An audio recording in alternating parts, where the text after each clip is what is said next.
Live. Hello, good afternoon. My name is Vincent Garnier. I'm the director of the FTTH Council Europe, and I will be moderating this session, this webinar today.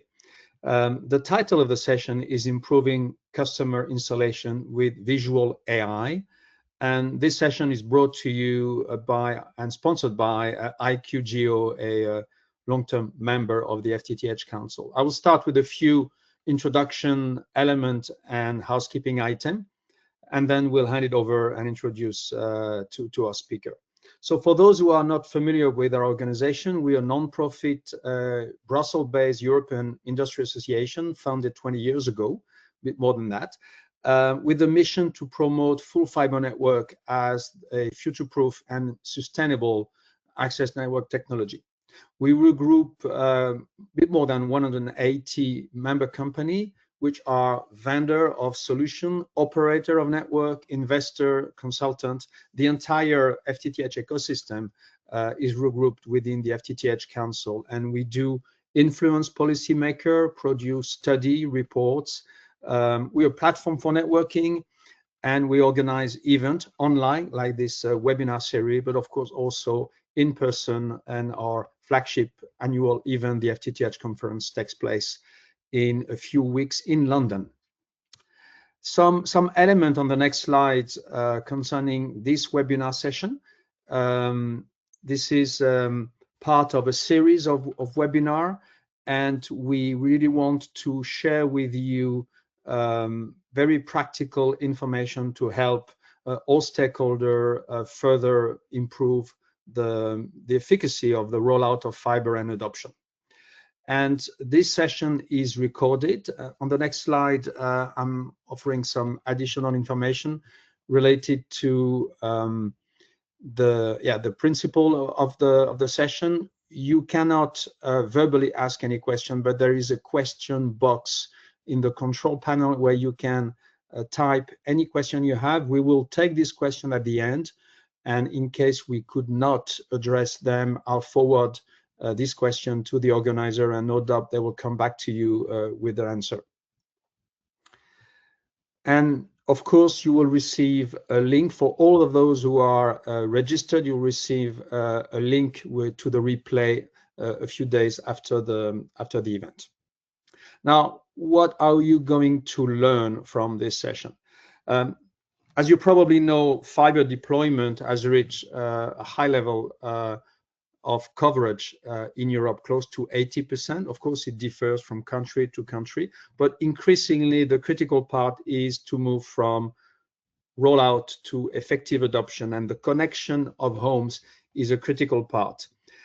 And I'm certain, and we see increasingly, that this is a key challenge for many operators. And this is where a solution like the one proposed by IQGeo really makes a difference, because it enables to accelerate, reduce time, effort, cost, and improve also the quality of that connection by offering, thanks to AI, a solution to be more productive and be more effective in that part of the deployment and adoption. And James Wheatley, who is head of product management at IQGeo, will tell you everything about this solution and their benefits for operators. So with that, James, I'll leave the floor. I'll come back for some polls and for the question towards the end of the session. The floor is yours. Great, thanks very much, Vincent. Thanks for the introduction, and good afternoon, good morning, everybody. And just like to add my welcome to the webinar. And as Vincent so nicely introduced, I'm going to talk about improving customer installations with visual AI. And Vincent touched on this, but I'll pick out a couple of key things from the Council's recent actual market panorama report, which gives a really great overview of the state of FTTH deployment across Europe. And there was two key things that really stood out there in this context. Two comments that I've literally lifted verbatim. So a structural gap remains between coverage and adoption, and network monetization is now the main challenge. And really that kind of boils down to being able to now get customers connected and do that quickly and realize the benefits to drive the business case that supported the creation of the network in the first place, but without sacrificing the quality, the customer experience, or obviously driving up costs. And as the pressure intensifies to roll out the network further, manual processes, particularly around quality assurance and managing the contractors and the quality of the work that contractors are doing, that's going to get increasingly hard. So this is driving a shift towards automation, and obviously AI is an obvious candidate to be able to utilize that in this particular context. So that's what I'm going to talk to you about today. So this is the first poll question, just to get you familiar with the mechanism of how that works.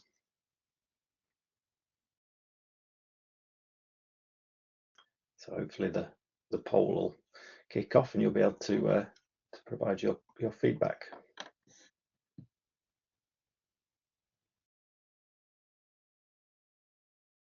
You should see in the window the results. Yeah, sorry, some technical issue. I think we see you must see the poll appearing. I can see many of you already casting their votes. We'll probably give a couple of maybe a few seconds more just to capture. I can tell you, James, that for the time being, network operator are leading the race.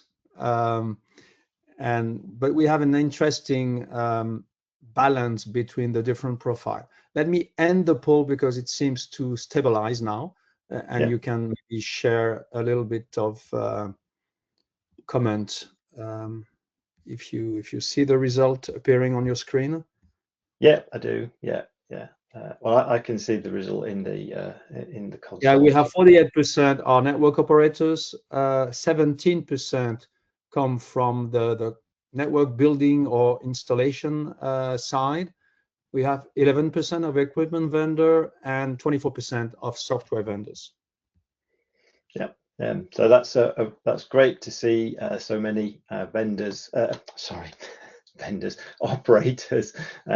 the webinar to learn from experience, and I'll pick up some case studies as well later, so you can see how some of your compatriots in the industry have been able to utilize the capability to good effect. And we'll have a couple more polls as well as we progress.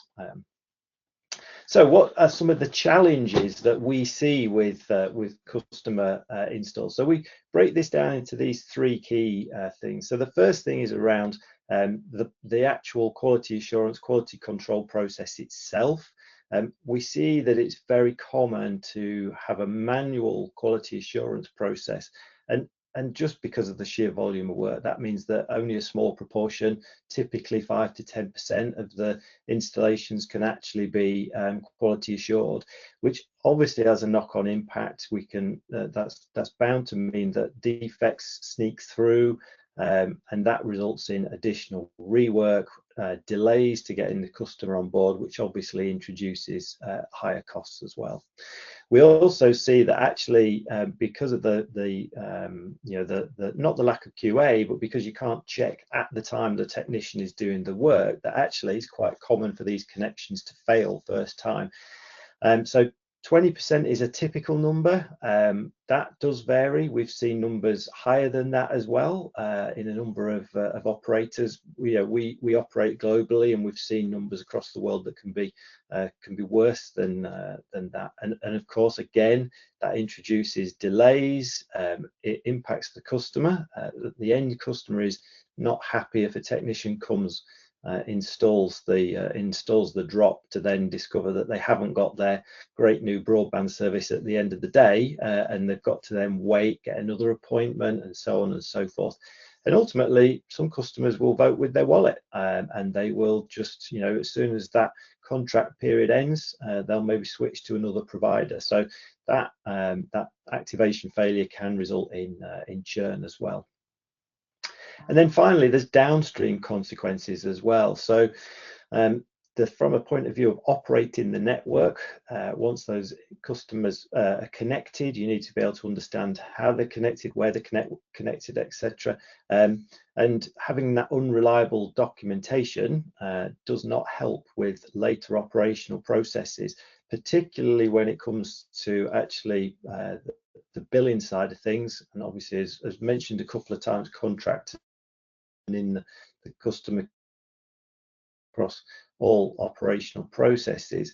But we've seen some examples where just because of the unreliable documentation, the lack of that information, it's been very easy for contractors to overcharge for work, sometimes not intentionally, other times maybe it has been, but that can obviously increase costs as well. So you know, 10 to 20% increase in costs is not uncommon, simply just because of the process around that installation and managing the billing aspects of that with the contractors.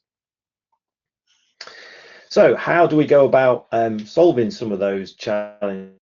Artificial intelligence can give us a way to do that, and I'll explain, you know, the what and the how in a moment. The key thing that we can do is address each of those challenges, so we can elevate the number of jobs checked to 100 possible, so that every single customer connection is being with completeness and accuracy. It also allows customers to validate the work that,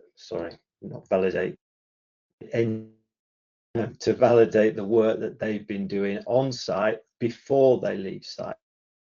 And as we explained with the challenges, a couple of the key things is that if things aren't done correctly, then there's a problem, there's another truck roll that has to come back, resolve those issues. So if we can eliminate that rework and make sure that the job is done right first time, then that has a significant benefit downstream, and tackles a number of describing in the previous slide. And then also we've got the process side of things and the documentation side of view of the work when it's been done and the quality it's been done, so to that aspect related to managing contractors. But also we've got information now that we can take the documentation that we've had provided from the imagery that we capture, and we can use that to update our digital twins, our network inventory systems, to accurately reflect the information about that particular customer drop. And of course, given the volume of work that we're dealing with, this is all delivered at scale and without disrupting those existing workflows.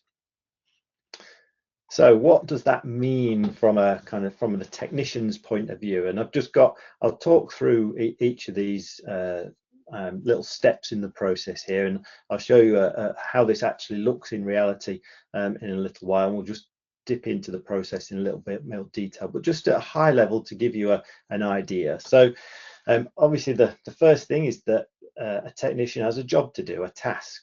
So tasks are created for each of those activities. So for a particular customer drop install. Now in this scenario, we can integrate this solution with field service management solutions or workforce management solutions. So it's part of the broader workflow and seamlessly integrates into that, so the technician is just dealing with one application and this capability is plugged into that. Now, as you guess from the title, Visual AI, this is all about imagery. So clearly you need to take a photo. So the technician is using the onboard device, using the camera on his smartphone, taking a photo of the work that he's been doing or is about to do. And then that is automatically checked by the AI in real time to provide that feedback. Now, it's doing two things here. The first set of checks it's doing are basically, is it a good photo? And I'm sure, and we'll see, I've got a poll question later, but I'm sure many of you are already using imagery, taking photos for jobs. And I'm sure that you'll find, as we do when we look at helping customers with their images, that many of those images are actually blurred, they're sometimes the wrong thing. They don't capture all of the information that's required. Let's say it's a photo of a manhole. We need all 4 corners, maybe only get 3 corners. So when you come to actually use that information later, perhaps that image is not particularly useful. Imagine a scenario where you're going to QA the work after the fact. You look at the images and discover that actually the images don't reflect the work that was done correctly. So straight away you've got a problem. Just as a side note, actually we see in meter installations in electricity and gas, actually one of the commonest reasons for failure is not that the meter itself was incorrectly installed, it's that the engineer doesn't capture the information and the documentation through images correctly about the installation from a regulatory perspective, which then prompts the need to have a repeat visit just to take the photo. So you can imagine the cost implications of that. So if we can eliminate that additional complication at that point in time, then that's a significant cost saving and an efficiency gain. So we've taken our photo, that's the second step there, and it's a good photo. So now we can do the second stage of the analysis. So now what we can do is actually apply the AI, and we can execute a number of checks. Now that might be 1 or many checks. You can see there it says 2 of 3. In that particular example, this is a simple example looking for have I fixed that duct. You can see there's a hole in it, and we have to facilitate a repair, put a sleeve on there and capture it. So that's what the AI is checking for, that there's an actual repair to that duct. And we can check, and the AI say no, there's no, I can't detect the repair there, and so that feedback is provided directly to the engineer on site, and then he can effect that repair. And then obviously in the 4th image, take a new photo, and yeah, okay, the picture is good and the repair is visible. So now I've got documented evidence that work was completed as expected and on time, and also now I checked that he fixed the job on site without having to return. This is a great example actually, because you can imagine the scenario if we don't have this process and we duct repairs are done but not done to standard, then we can have some downstream consequences. We've seen this certainly in the UK, with OpenReach and the PIA, where you can lease capacity. So a very common scenario in a wholesale environment to lease duct capacity. The operators using that infrastructure are able to effect repairs if they discover repair issues in OpenReach's conduit infrastructure. Then they have to submit photographic evidence to prove that they actually fixed the issue correctly. And OpenReach review that, and maybe that might be some time later. And if they discover that the repair was not done correctly, then the operator is going to have to go back out to site, open it up again, and make remediations as required. So again, additional costs that are going to be incurred, which would be completely avoided if we were able to check that at the time the technician was doing the job. So that gives you a bit of an overview, a bit of a flavour of what it's like for the technician, and you'll get a bit more detail as we go. That was a simple example just to give you a bit more depth as to what the sorts of things that you can do. A couple of typical splice cases, so you can see the kind of things that we can check. These are different checks that can be applied. We can connect them together if you like. So there's like a library of checks that we can execute, and obviously we can extend the platform as well and add new checks in that are specific to specific types of equipment, perhaps, or specific ways of working that you as an operator may have. This is, we're building on a capability that we've been available for 10 years. So we have an extensive library of both images and checks that we've previously done. So it's very quick for us to be able to then train the models on specific different flavors and work practices. And generally, for example, with splices that are fairly similar, so many of the things are particularly common across these. So you can see some of the common checks that are executed there. I will pick out one in particular, the one on the right hand side there, 8 fiber sleeves in accordance with the design. So one of the other things that we're able to do is share information from design systems to be able to then say, well, what is the engineer actually supposed to be doing? So in this case, whatever the design says results in 8 connections that are required in that particular tray, and therefore we can check that yes, there are 8 connections that have been made in that tray. So that is then aligned with the design, and you can see how that can translate into updating that inventory information as well that I mentioned earlier on. So a range of checks that you can execute. I've just pulled out a couple of examples related to these splices. You'll see some other examples as well as we go through. But it's not only from the field technician's perspective, there's also from a back office perspective. So clearly all of that information returns to the back office. So you can see on the left hand side, the back office solution being able to see all of the work done. So that on screen there is an example of a particular job that was completed, and I'll show you what that looks like as well in a little walkthrough of a scenario later. But this gives you a real-time view of the work that's being completed, the quality of the work that is being done, and any issues that were identified. So I think it's worth pointing out at this point that clearly in the field, as the technician takes a photo, as we all know, AI is not infallible, so it may not get it right because for the whole variety of different reasons, and we don't want to stop the technician doing their job. That will be an even worse scenario, is that they actually can't complete the job because the AI say no, you've done something wrong, when in reality maybe they've done something right, or there's extenuating circumstances or whatever. So the technician is able to override and say, actually, you said it was this, but I disagree, I've done the job, add a comment, and then allow him or her to complete the job, which is great. The work can continue.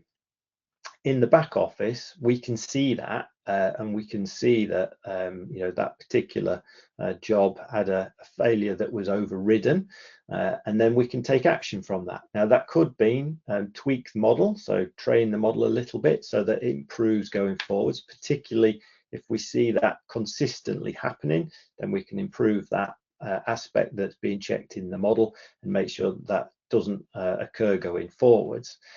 Or it could be that particular contractor just continually overrides the model for kind of no good reason really, other than just sort of getting the job done a bit quicker. And again, we can see that. And on the right hand side, you can start to see some of that, the kind of visibility that we can get from all of this data that we're collecting about these execution of these jobs. So you can then start to understand some of the implications of that. Have you got a problem with your process because things keep breaking at a certain point? Can you make improvements to the AI? Have you just simply got some challenges with some certain contractors and their ways of working, and maybe you can focus some particular training on that particular contractor or their technicians? So you get this visibility of the work, the quality of the work right across your network, and the connections, in this context, the customer connections that are being made. And without that information, then that's quite challenging to sort of get that view across the work there. So that gives you a kind of flavour of what that's like in the field, and then how that transitions to the back office as well, and how that information and that data can be used. And the last point I'll make here is back to one of those challenges about billing and fair payment for contractors. Clearly, if you've got evidence of the job has been successfully completed, and you've hooked that into other parts of your processes, then this is makes this a very easy process now to trigger the payment to contractors for the jobs that they've completed successfully, and it helps you identify where jobs haven't been completed to standard that you expect.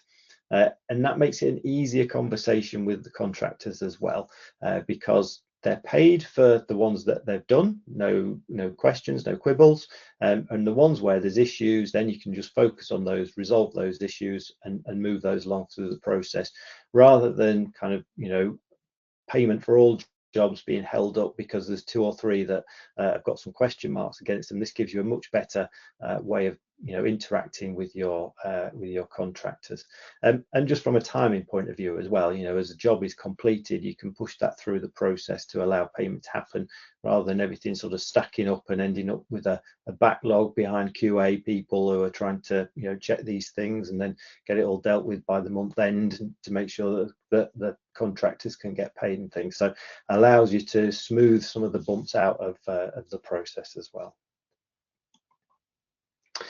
So if we are in a situation where we've some of the challenges that we faced, and then what can we do afterwards? So as we described, you've got a manual verification of a small portion of your fiber connections. That's a very typical scenario. As you deploy Visual AI, you're now into a situation where you can get 100% of those customer installations automatically verified. Previously, you would probably experience having to have revisits to correct defects in the installation. Now, through that instant on-site job validation, you can reduce those activation failures and increase the customer happiness. The third item, you will see often data entry errors due to trying to manually report into into filling in forms and things where human nature just means mistakes will be made. Now with Visual AI, we can extract information out of the images and populate forms automatically, and push that into the other systems that require that information to support network operations or billing, as we were just describing. And then that last point is that, as I was just explaining, that lack of visibility for the job and how it's being done and the quality, the whole sort of package, and how that relates to managing your contractors. So now, with the combination of all of those things, 100% job validation and the automated data capture, now you can really have a very smooth, seamless payment process with your contractors. So you can really help that process become nice and frictionless, and make that a lot easier for all concerned, to the benefit of both you as the operator, the contractor, and also, of course, the end customer. So here's our second poll question. So I can see the answers. Yeah, I'm launching the poll, James. While we're waiting for people to vote, maybe you can address an interesting question we just received. What is the difference between your solution and the one of Diplomatic? Yes, that's a great question, Vincent. This is Diplomatic. This is very simply, IQGeo acquired Diplomatic in August of last year. So we're very happy to have that team on board with us, and we've been working hard to integrate their capability with our existing IQGeo capability. So this is the Diplomatic solution. We've rebranded it and given it a different name, and obviously it's part of the IQGeo family now as well. Yeah, for those familiar with Diplomatic, you can probably spot their logo on some of the screenshot you shared. That's right. Let me share the result. So actually 57% of our attendees answering the poll say yes, a sample of job photo after installation. 23% do not use photo, and 19% every job involves a photo. So yeah, vast majority using photo in one way or another. Yeah, that's really interesting, and as kind of very much confirms what I was explaining and presenting, in the fact that the greater majority, yes, are taking photos, but maybe not extracting as much value and process benefit up from those photos as could be the case. And for the nearly 20% that aren't taking any images at all, then there's clearly an opportunity there to benefit from that as well. And I'll touch on a little bit right towards the end of the presentation. If you do already have a set of photos, then how can you get some additional value out of those existing photos as well?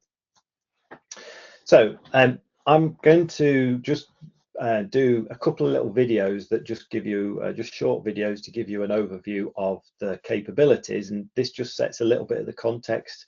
There's two videos. One will be looking at something a customer drop from the field, and then the second one will look at that from the office perspective. And I'll talk through the different stages that we see here that I've been highlighting as we go. So this is an example. Obviously, it's very configurable as to the set of checks that are executed and the number of photos that are required.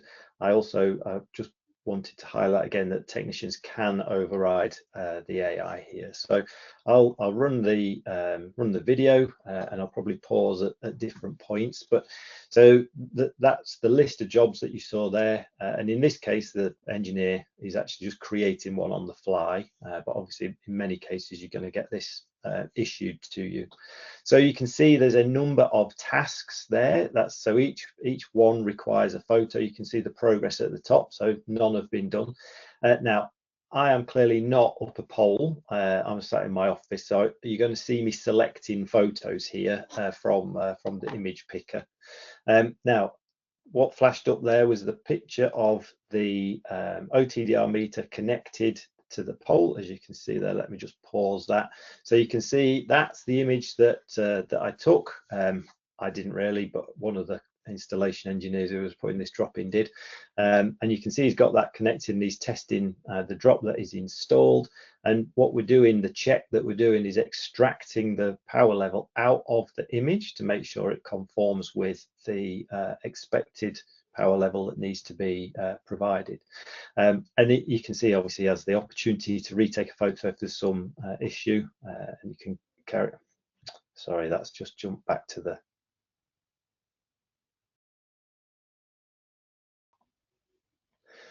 It's just jumped forward back to the beginning. So let's see if we got to the point we're at. Yeah, there we go. So this is where we're checking that image, and that's that progress bar. I haven't cheated or anything there. That is in real time, sending the image off to analysis and coming back. Now you can see now there's the different checks that are being executed, and you can pulling out the power level. So that one passed. You can see I'm now 11% as that flashed up, and I can go to the next image. And again, this is all images of a particular customer installation that we're doing, but now we're looking at the box where the fiber terminates. And you can see it can check each of these things, and as the engineer selects them, it can zoom in and show the area that's been correctly identified on the image, and we can work through the next ones as well. So you can see now inside the box, have we got the things correctly terminated and clamped. Now that processing, actually, one of the things that we're doing at the moment is allowing that to work offline, so we can actually run those AI checks offline as well. So you can see all green ticks as well. So the engineers obviously been doing a good job here. All of these things are running according to plan. And now I've got to connect the router. That's the last part of the job. I grabbed the wrong picture there. Just let me swap photos. So now what we'll see when that comes back is actually there's something that I didn't do. and you'll see that it calls out we have a failure because I haven't actually connected the Ethernet cable there. So I've not got that Ethernet connection made, and you can see I could grab some example photos that shows the engineer what it should look like. So now there's the photo with the Ethernet cable correctly connected, and now everything passes. I'm all green. There we go. And so now I've pretty much completed that task. I've got one thing left to do, and we want to prove from the customer end that we're actually getting the service that we said we would from selling it. So we can fire up speed test and take a picture of the computer screen and see that the result is correct. So you can see we check that we really are using speed test and that the value in the download is over a certain level, and all of those things passed. So now we've completed that activity. You can see at the top it says 100% complete, and there's the job done, and I can move on to my next task.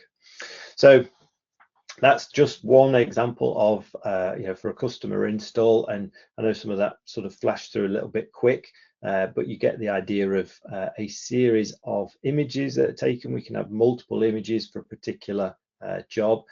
Some very simple ones might be one or two. Some of the more complex jobs, probably not customer installs, but more complicated jobs might be up to 10 images might be required. And then we can have multiple checks that are running within each image as well. And that's all configurable as to what's the appropriate way of building that out. Now, you recall there was the technician experience, and then there's the back office experience. I'm just going to look at the field services part of this, which reflects the job we've just seen in the back office. I won't go into the business intelligence aspect, but basically now as a back office user, you can now filter all the different jobs. You've got a variety of ways to find the activities, so we can filter by date, for example, and who was the engineer that actually did the work, and then we can also say, look, I'm not interested in the ones where it all passed. I'm only interested in the ones where it failed, for example. And this is the job that we just saw going through, and you can see each of the photos, the checks that were run, and everything is green. So you remember I was explaining if there was issues and the engineer overrode, then this is where we would start to see those being highlighted. Obviously audit trail, so everything is time and date stamped, and we've got all this information that we can use, and we can explore these. Now generally we wouldn't need to do that. That's the whole point of doing the process, is automating it. But you remember I didn't connect that Ethernet cable, so I had two images, and you can see here's the image where the check failed because I didn't have the Ethernet cable connected, and there's the successful completion one with that connected. So you can see that information nice and easily fed back. So that just gives you a quick view of what that looks like from the back office experience. I won't go into the BI side of things, but that you can see how all of this information about the jobs, about the different checks that have been executed, about that, how that all can be represented and presented. So some of the benefits that you'd be able to realize from implementing a visual AI solution. So looking at these from three perspectives. So from an operations point of view, getting that right first time installation percentage higher is clearly a significant benefit, and being able to automate the acceptance of the work as the engineer's done the work. He doesn't have to, we can pass that success tick, if you like, through to other systems, and then he's familiar. He can move on to the next job without needing to fill in various forms and what have you. From a financial perspective, we've got a number of benefits there, in as much as we've got some trusted records that we can use for subsequent network operations. I talked 2 or 3 times about the benefits from a contractor billing perspective to make that a nice, smooth, frictionless process. We've reduced our installation and quality assurance costs through automating this, and making sure that we're avoiding that rework by having that higher right first time installation rate. That in turn obviously accelerates time to revenue. So the faster that we can get the customer service up and running, the sooner we can start billing, the sooner we're generating return on the investment of that network. And of course, that also reduces churn. As we were saying right at the outset, if customers are particularly unhappy with the service that they receive, they will vote with their wallet, so we can reduce that churn. And from that end customer experience, having a faster activation, everyone's happy if things go according to plan, don't have to take extra days off work for engineers to come back. And that overall customer experience is a positive one, and they're more likely to stay with you as their operator of choice. So a range of benefits that we see that this has realised. So a couple of real examples that we've seen. So Swisscom have been using the Deepomatic solution for a number of years now. They've got this aim to hit 80% coverage by 2030, and at the moment they operate with 4 primary contractors regionally distributed. And the challenge was that only 15% of those customer connections were actually being checked. And that was actually introducing quite a delay into the overall process of getting those connections rolled out. And that was because these manual on-site audits were taking a considerable period of time. So with the deployment of the Deepomatic solution to provide the visual AI check, as we've just been looking at, they're now able to have their contractors being able to do that quality assure the work 100% of the, well, not 100, but in a significantly higher percentage than was previously been done, so 3 times higher than the 15%, which is being able, one of the key benefits is they've been able to greatly scale the amount of quality control that's been applied without having to add additional people into the process. So using the existing headcount, they've tripled the number of jobs that they've done, and a lot less errors are being made in the field, which is less revisits to customer connections, and again that payment process, automated acceptance of the contractor's work, has really helped with the overall flow of the process, and that has increased their right first time percentage up to 95%, and as I said, 3 times more operations are being verified than was previously the case. So a very successful deployment. Vodafone in Spain, again focusing on that customer connections as we've been describing. Some of the challenges here were really around that the work that the contractors were doing. It was very hard to prove what they'd been done because work was being submitted without the photos to be provided as the evidence. So it was difficult to gauge the quality of the work that was being done.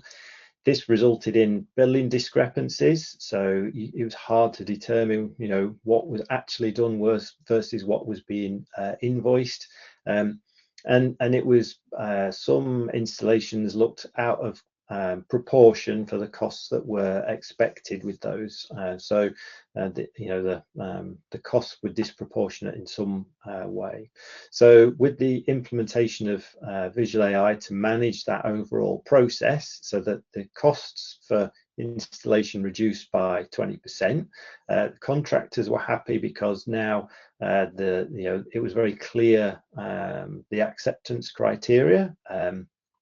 And obviously the installation quality improved because the engineer was able to get real-time feedback as he completed the work in the field for the job without impacting the speed of operations. So again, another successful deployment.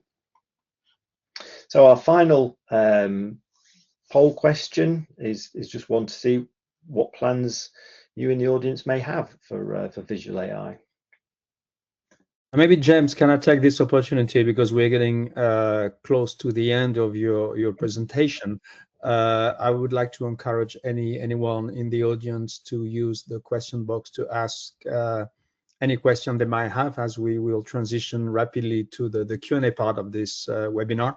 So please use the tool on your control panel, ask question. And as I said, in case we could not address them right now, we will surely pass them over to James, who will answer you. Absolutely. Now I think we see a stable answering. Yeah, I'm going to share the question. The majority are sitting on the fence, maybe 41%. Within 6 months, 36%. Yes, after 6 months. So I guess the majority is very positive about that idea of deploying AI.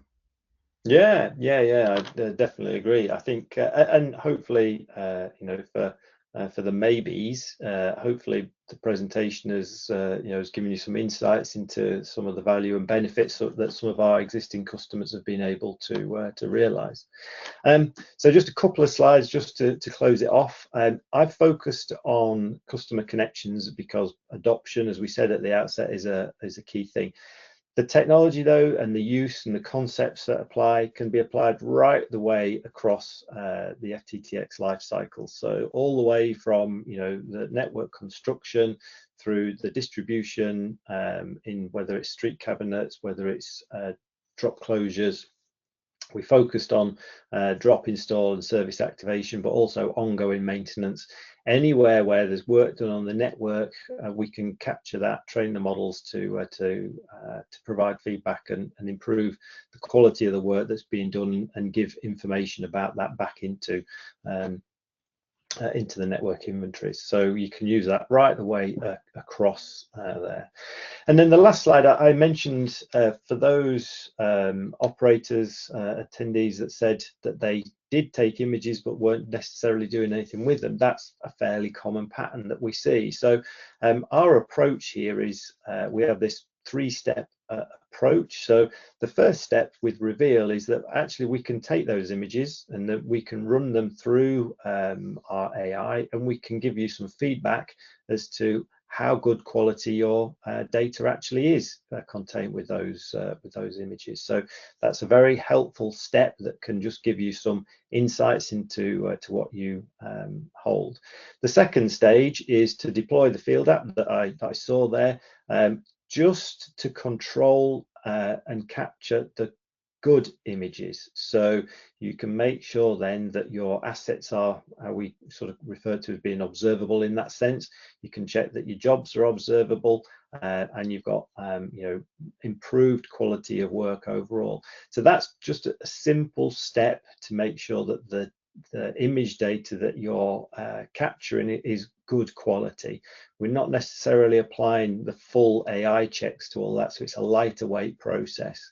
That's where we come to stage 3, our transformation stage, where we then apply the complex AI capabilities, as some of the examples that you saw throughout the presentation, and that's where you can then really begin to hit elevate the right first time connections and improve inventory and things like that. So that's where that comes. But this 3-step process, it allows you to bring the technology in, gain confidence, and apply that to your particular situations without having to sort of leap for a big bang.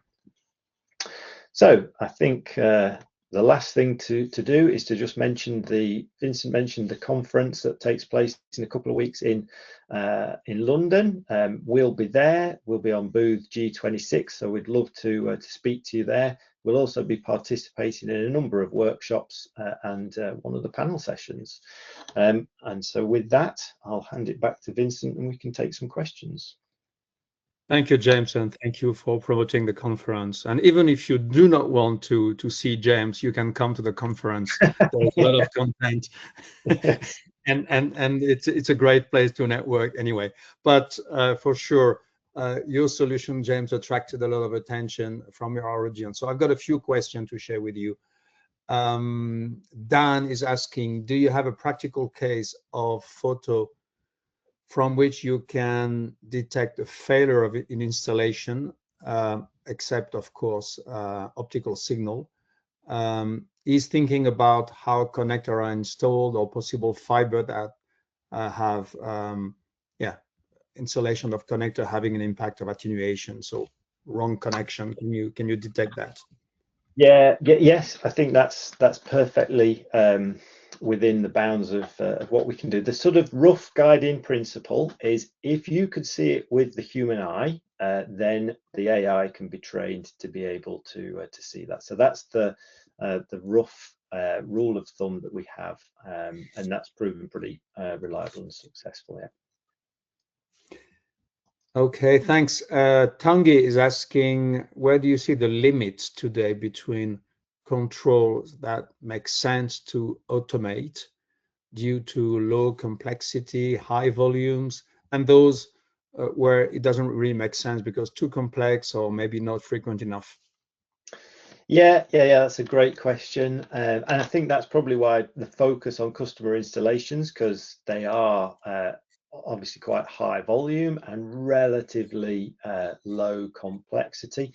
Other areas that we've focused on as well are in the, whatever you want to call it, the head end central office. Patching is a very good example where it's very common to have mistakes and errors there, and again that's a fairly obvious one to do. So I think in terms of choosing where the most value comes from, then it is obviously those higher volume activities where errors may occur. I wouldn't worry too much about the complexity. As you've seen, we can take multiple pictures, you can do multiple checks on each picture, so it's the complexity is not such an issue. As go back to that rule of thumb, if you can see it and work it out with your eye, you'd probably be able to do it with the AI as well. Thank you. John is asking an interesting one. What safeguards are they which stop an engineer using pre-saved compliant pictures? I guess he has very high trust in engineers.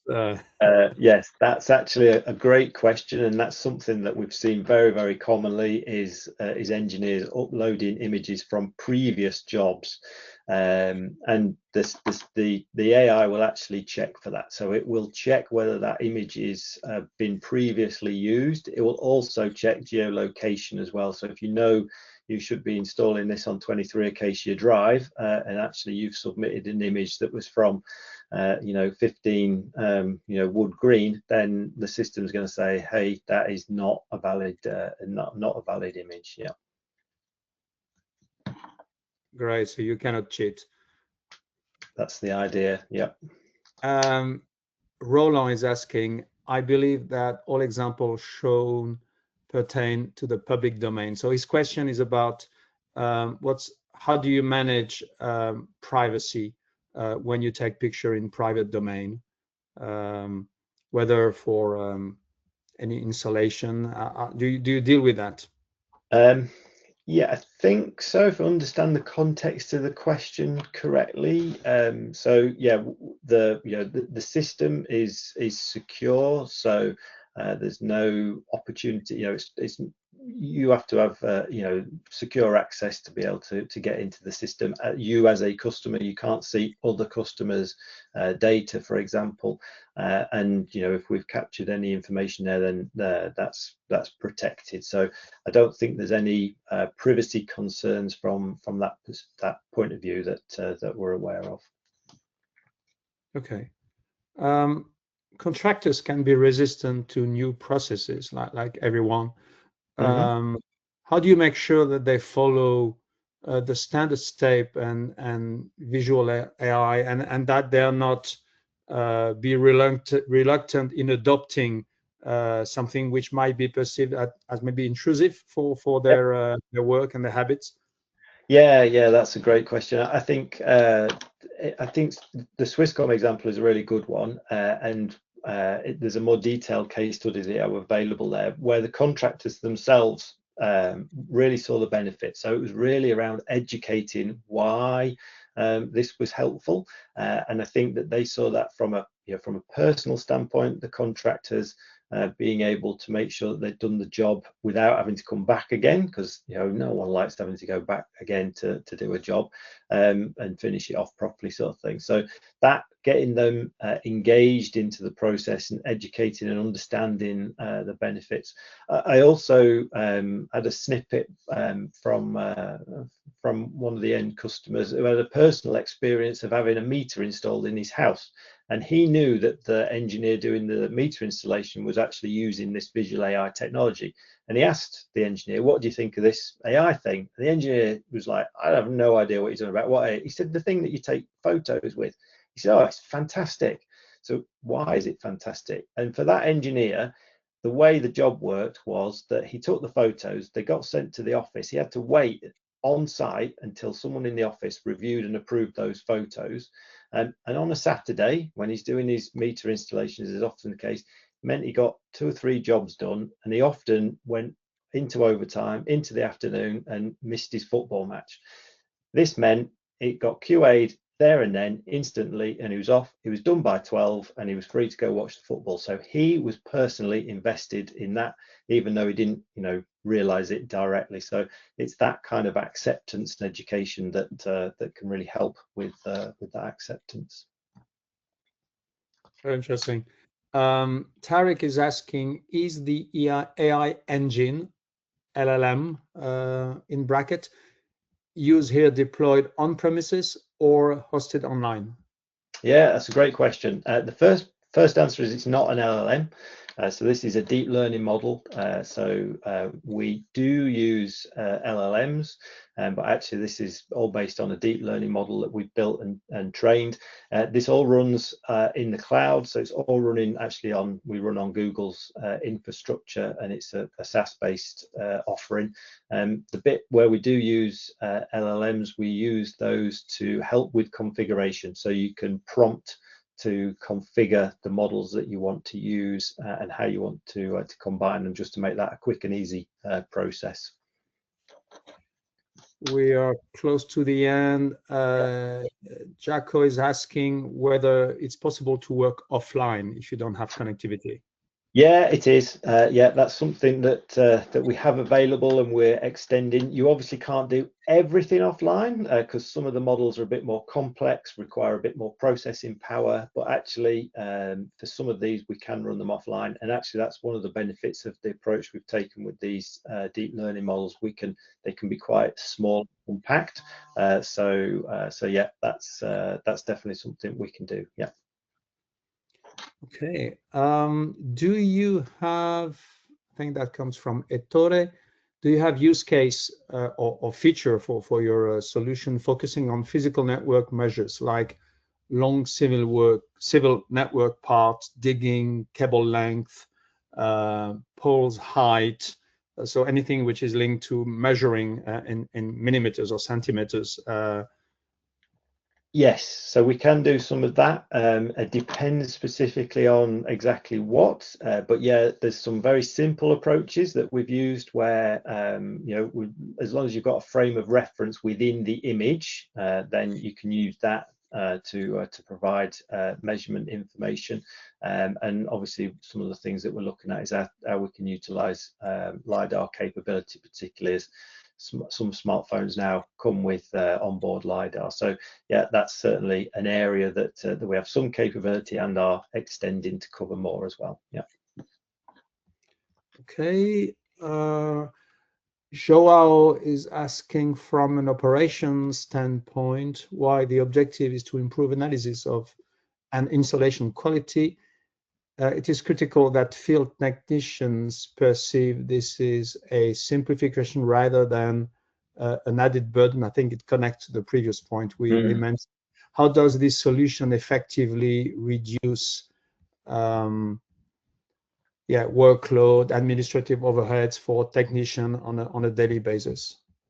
Yeah, good question. I think the key thing there is automating the process, so being able to extract information out of the image and automatically populate it. So the one where we showed the taking a photo of the power meter and taking the power level out of the power meter, and that data can be automatically populated. The field engineer no longer needs to sort of read it off the screen and type it in. So it's just one very simple example where it makes life that little bit easier. Yeah.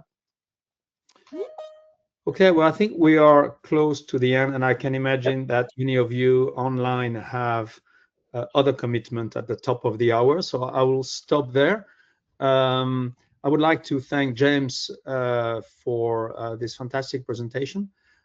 Thanks very much for the audience for asking so many questions. We haven't addressed all of them, so I'll forward that list to James. Thanks for your attention.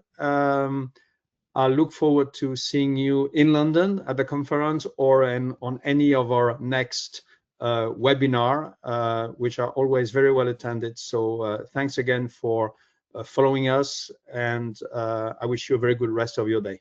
Thank you. Thanks very much, everyone. Thanks.